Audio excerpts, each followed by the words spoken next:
কোরবানির ঈদ এলেই সাভার ও আশুলিয়ার কামারপাড়ায় বাড়ে ব্যস্ততা। পশু কোরবানির জন্য ছুরি, চাপাতি, দা, বটি সহ অন্যান্য সরঞ্জাম কিনতে ভিড় করেন ক্রেতারা। আবার অনেকে আসেন পুরনো সরঞ্জাম মেরামত ও শান করাতে। আমি আসার পরে 4-5 জন আসছে, আয়সা দেন ধার দিচ্ছে। সামনে ঈদ তো, তাই আর কি এগুলো ধার দেওয়ার জন্য আসছে। ঈদ ঘনিয়ে আসার সাথে সাথে বাড়ছে বরিশাল নগরীর হাট খোলার কামারদের কর্মব্যস্ততা। এবছর কয়লার দাম বাড়ায় দা, বটি সহ লোহার সরঞ্জাম তৈরির ব্যয় বেড়েছে বলছেন তারা। একটু বেশি চলতে আছে, নতুন মালের বেচা কিনা কম, কয়লার দাম বেশি তো এই জন্য একটু মালের দামও বেশি। এখানে আসছি কিছু দাও, বডি এগুলা কেনার জন্য, তারপর পালা পৈরন, কোরবানির মাংস যাতে মাপজপ করে সবাই দিতে পারি। ফরিদপুর, মেহেরপুর ও যশোরে রাত দিন কাজ চলছে কামারপাড়ায়। কয়লা ও কাঁচামালের দাম বেড়ে যাওয়ায় লাভের পরিমাণ কমেছে বলে জানান কামার শিল্পীরা।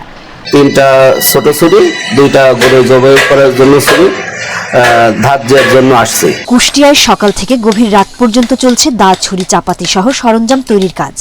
নানা সংকটের মাঝেও পূর্বপুরুষের পেশা ধরে রেখেছেন কামাররা। এখন তো আর আগের মতন কাস্টমারের কাজ নাই, কাস্টমারের কাজ খুব কম। বাজারে কম দামি বিদেশি ছুরি ও সরঞ্জাম থাকায় চাপের মুখে নাটোরের কামাররা।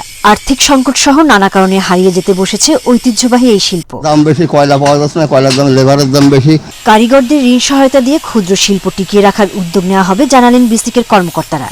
বেসিক যেহেতু কামার কুমার যারা হস্তশিল্পজাত বা এই ধরনের প্রাচীন ধরনের কাজ করে, তাদের সাথে বেসিক সহযোগিতা করে এবং সাথে যুক্ত থাকে।